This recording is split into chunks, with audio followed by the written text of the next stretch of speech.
What's up, guys? Who's here? Let's see. Jaded. Always around, bro.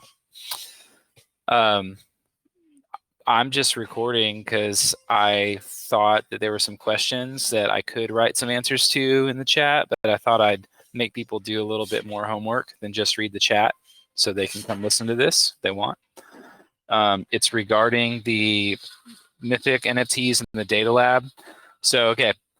One of the main concerns is the number of the max supply of those relative to other NFTs. And the only thing we can say is that our ambitions are much greater than having, 2 to 500 active users. So while our early NFTs that fit our common, uncommon, rare, and legendary categories may actually have lower mint numbers in actual terms, so like chompers, for instance, that is just an eventual and actual reality, not a theoretical one. And so all of our rarity is designed around what is possible in theory, not necessarily what plays out actively. So in some ways, we can't really game or manage the number of people that stake in these pools and mint these NFTs. So I think for a lot of you guys who are in early, to this project, you're actually going to be receiving the benefit of that down the road, because let's say you have chompers. Well, you're going to probably have the lowest minted number NFT out there. Like there's only X amount of them. And there might even be certain rare NFTs or uncommon NFTs that don't have a lot of circulating supply or even any that have been minted. There might be some really low numbers on some of those. So in theory, that what it's meant to do is say that, hey, common through legendary, we can have there's literally is an infinite number that could be minted, but there's an increasing difficulty to get them for each individual user. But in theory, that restricts the number of mints possible, but in actuality, it doesn't. So when it comes to Mythic NFTs, those actually are hard capped. Like we're not going to have any more than the max supply. And the thing about the Mythic NFTs is that there are no other possibilities to earn them. So, for instance, we may have features in the future where certain NFTs can be randomly generated. You can roll for them. You could put them in a mixer with others and kind of like potentially get out one that you don't have. There are other ways to get some of our common through legendary NFTs, but with our Mythics, there won't be. With our special NFTs, those are coming soon. You guys will hear about those soon. We've created a special category that nothing fits into really. And so for our upcoming Burns Giving, we just have these NFTs that are awesome and we want everybody to have one. So they'll be relatively cheap. They'll also be available for people to collect, and there won't be a max supply on them. And the goal of that is not to create for that, those NFTs are just awesome. We want people to have them. We want to get them in the hands of as many people as possible. So that for that reason, we created a category called special. And, we may include them in the game, but for special NFTs, we're not necessarily trying to hold ourselves too strictly to the rules. This is the only way to release special NFTs without breaking our rarity system that we already have in place. So regarding the wallets and the wallet limit, here's the reality is that our active user base right now, I don't think we're going to get through all of our NFTs in a week. So that was really the reason we thought about opening up multiple per wallet, is that if we do want these to, we don't want these to be on the market for 4 months. We want them to be on for like, a few weeks tops. And we just don't know. This will be the first iteration. So we were trying to consider what it would look like to maybe start with like 3 per wallet and then move down to 2 per wallet for the next one. We probably will realistically just keep it at 1, because it really doesn't matter if you really needed one and we're trying ambitious enough to try and get more than one. You would just create another wallet or use another wallet you already have. There's probably not any need to do restricting it to more than 1 wallet and just saying 1 per wallet. Like that makes sense to do 1 per wallet. So that's likely where we'll stick. As far as the rising price floors and kind of where we're going with these data, we're calling them data leaks. That will make sense soon. The whole idea of doing these insta-buy NFTs is that our team has needed a way for us to, one, get NFTs that are more exclusive for our users. So there will, because of the max supply, but then on top of that, we needed a way to maybe fund marketing or do other things like that. And so no, like just kind of cards on the table. It's a way for us to fund some of the things we're doing, like specific projects. Long term, we're not concerned about sustainability because we've got a lot of things coming that are going to be helpful in that regard. But at least in the short term, this is almost like a capital infusion for us to get to our marketing goal for October, November. So the idea of making it available for everybody right now at a lower price without a rising price floor and with a maybe seemingly large max supply at 550 is designed on purpose because we don't want to start the rising price floor thing out the gate, because this is the first time we're doing this, and we really just want to be a blessing, a net benefit to our community, rather than just it would be in bad taste to just go, hey, we're going to start doing this. I think if I calculated it out, if we did 550 and started and did a rising price floor of like 0.5% or 1% or something like that, it would be an astronomical amount of BNB being raised. And while that would be great for the project, I really don't think that would be a good I don't think that would be a good move or garner a lot of excitement from the community, to be honest. Now, as our user base grows, there's going to be more and more people that want to get these mythic NFTs. And so we will, in fact, have to create some type of barrier or difficulty to entry. Otherwise, it's really just a race to who is there first when it starts. And that is okay. I've experienced that before, but we've wanted to maybe make it such that there's at a certain point, you're going to be priced out so that if there are people that are willing to spend more, they might not be racing to get the front, and who knows how it'll all work out. But that's the general thinking there. And then we are not really concerned about those of us who are in the community currently as we introduce rising price floors on these. And the reason is for you guys, you're in zombie early, and we expect that our platform will get more user adoption. We expect that our token price will grow. And so we actually expect for those of you that are in it right now to not really be concerned financially with the way that works out. So that's a little bit of the theory behind those two things. Now, I did drop some information that has not been shared yet, which is the special NFTs, and we'll put more information about that in a little bit. But what you can know about that is literally just a way for us to create NFTs that are fun and special and that don't have to fit into that rarity system. The rarity system itself is good for the game, but hey, don't worry, Norse. It will be it's being recorded, so you can listen back on it whenever it's done. Okay, gonna onto the rug roll that we've kind of released to you. So that's coming. That won't be coming immediately upon launch. That'll come probably just slightly after. It'll be a beta feature, so it'll be really fun to play. But here's how that works, is that you deposit a rug token that you have, and you see the odds of getting another rug token from the pool. And anything that we have listed in Graves currently is whitelisted, but we've excluded zombie, so you won't be trading zombie in there. Every roll is going to burn zombie, like about $1's worth. So that's pretty cool. And the question becomes, why would you want to do that feature rather than just go to the open market? And the reason, the logic behind this is that if you go to the open market to buy these rug tokens, that is actually a pretty significant risk on your end that you're taking. We do not recommend that you do those things. Nevertheless, you guys are doing that. And for those that are more conservative, this provides a way for people to. Yeah, I know you're laughing because I know y'all put in your 49% slippage and you get in there and you try to get your one DeFi 100 and you come out with like 0.002.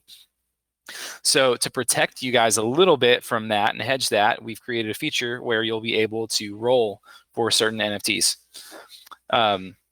That's the idea. But we couldn't just do it as like a, hey, come and get something for free, because that would kind of break that wouldn't be healthy, I don't think, to, hey, come and trade these for free, because people, what they'd be doing is they'd try to be arbitrage these rug tokens, and we'd be adversely contributing to, I think, we're already towing the line between what you should do with rug tokens and what you shouldn't.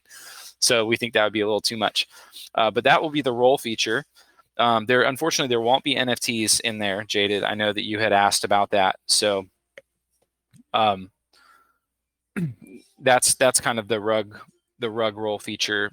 Now we do have plans to continue to push future versioning of that feature, and it will be related in some sense to security, and it will be related in some sense to our Z tokens. But we're still kind of in dev for that, and the reason for that is we are trying to de-risk as much as possible interaction with rugs, while at the same time maintaining what we do.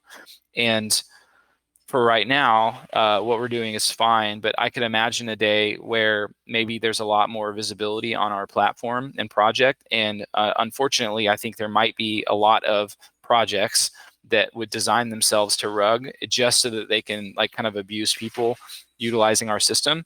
Now that's like thinking very highly of what we do, and I don't know that we're quite there yet, but that is a possibility, and we want to make sure to protect users from risk in that way. So, okay, you just asked a question. So early adopter legacy type NFT, if you decided to do one, would be a special type NFT, no in-game effect, but really, yeah. So we're not committing for special NFT types to have a game effect or not. Some of them may not. We're really just trying to create a category where when there's something that we have to do as an NFT, we like, you guys are putting together the clues for our Burns Giving NFT series is going to be related to a pretty major scam, and we kind of want all of those NFTs to be, we want people to get those, as many as possible, because they're just cool looking. Some of you have actually seen some of this NFT that I'm talking about specifically in other places, and I'm not going to tell you where. Now you're going to go hunting for it, but yeah. So that's the ideal. A burning type moon coin. Nope, it won't be a burning type moon coin. It'll be probably the biggest and most notorious scam. I mean, technically, a lot of people lost their money on this one, so I think you guys will really like it. But we're trying to get that. That's kind of going to be our push into the marketing stuff. So that's the last thing I wanted to talk about, and then I'm going to close this little voice chat. But talking about, yeah, rug roll will be 1-to-1, Norse. It'll be 1-to-1. So you'll get what you put in, you'll get out one. It'll be irrespective of price. So in some ways, I don't know that it would be worth it to arbitrage in this instance, but like, let's say there's a burger token in there, which I think are like $3 or $4 versus a Y Panda that's like, not even a cent. I mean, you can, but there's no guarantee that you'll get it because of the randomness. And then number two, you have to spend gas and spend $1 of zombie anyways. So maybe you'll get lucky and do it. I don't think that's worth it, to be honest. And you can do what you want though. As far as marketing goes, the fun part comes as we transition to our like print marketing. We are currently deciding between the different routes that we're going to take in terms of going wide on print. So if you don't know, marketing is total racket when it comes to that in crypto. It's like pay X amount of money, get this article here, this package. Anybody that tries to tell you that it's otherwise is lying to you. Earned press is always really great, and we would prefer earned press. But the reality is that to get the word out about stuff, you generally have to pay. So we'll probably be doing some articles on Cointelegraph, BSE News, some other sites like that. The PR company that I'm talking with currently has a package where it could even go up to Yahoo Finance, which is pretty sweet. But I doubt that would be. I don't know the return on that, because typically our user base is fairly niche, and I don't think that you guys are reading Yahoo Finance to make your decisions on your DeFi picks. So Yahoo closer to game launch for sure. I think also closer to merchandise when we get to our merch stuff that you guys are really going to like. I think it will. The problem with once we go public with some of that stuff, the copycats and the projects that have a lot of capital to burn in these things that have the connections will start to try and crowd us out of the market. So the good news is all of our stuff is going to be fairly unique, but they'll start to, like, the innovation of that, I think people will start to see and try and capitalize on it. But cool, maybe we'll be a leader or a pioneer in that regard. So that's what's coming with marketing. So just so you know, the Mythic NFTs are going to directly fund some of the marketing. Some of it, it's going to be burned immediately. That'll be pretty nice burn, even ahead of Burns Giving. And that amount will be burned. But then the rest of it is pretty much going to go to marketing. And then some of it's going to go to paying me back, honestly, because I had to pay a few artists through like PayPal and Venmo and all sorts of other alternative payments, because surprisingly, a lot of these artists are not into NFTs, but they're really incredible. And our hope is that when we launch our NFT marketplace, they'll start to create some digital pieces that can be one of one and sold as collections on our platform, because they're artists that we love, and that this is a way to bridge them into NFTs. And many of them don't trust the NFT space and don't understand it. So that's why we're hoping to help get them engaged on it. So it's a little bit about our marketing plans. It's coming. And I mentioned it earlier in the chat this morning, but our number one philosophy with marketing is partnerships are key. Partnerships, because you actually get to leap into new user bases without having to spend really much money. And the money that you spend, you usually get back in terms of like a one-to-one token swap with another project. So it ends up being pretty helpful to do it that way. It also, connections lead to more connections, and that's kind of how we've been playing it. There are a few larger players that I've been talking with on the marketing side, like some pretty well-known folks, but they haven't like quite took the bait yet, and like interested, maybe circling, but just not taking the bait. So, and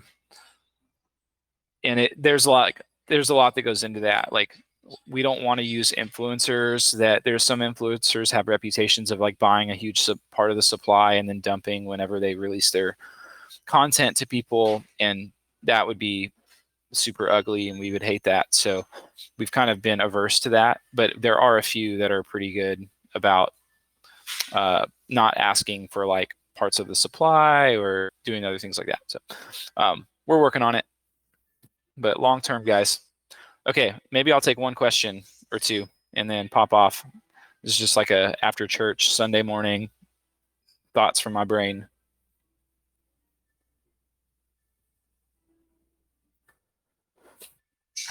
Why not use our own NFTs for cheaper marketing?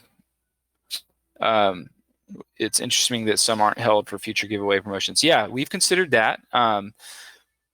Some of our NFTs, so like our Inevitable Ape was a great example.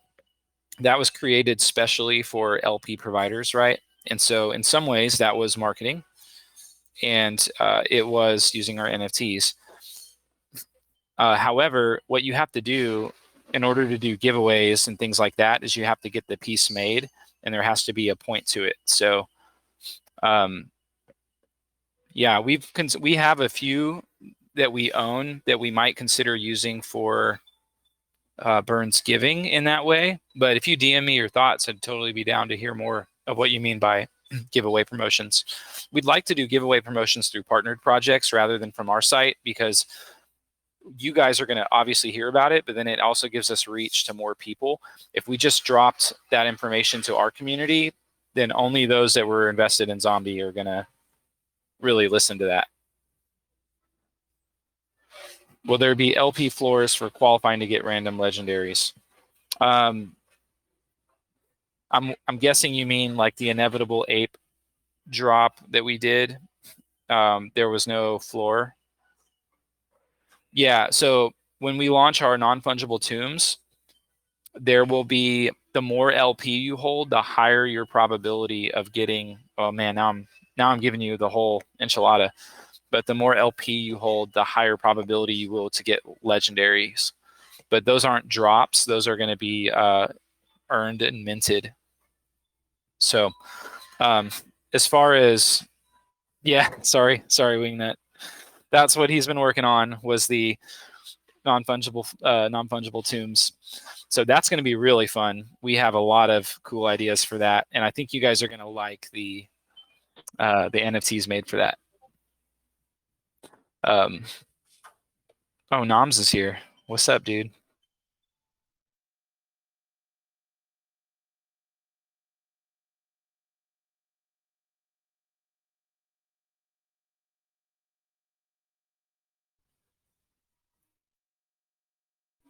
Hello, hello. There it is. I don't know why it went out, but I was just trying to wrap things up. Is all I was trying to do. So, um, I don't know how to end this, so I'll just say bye.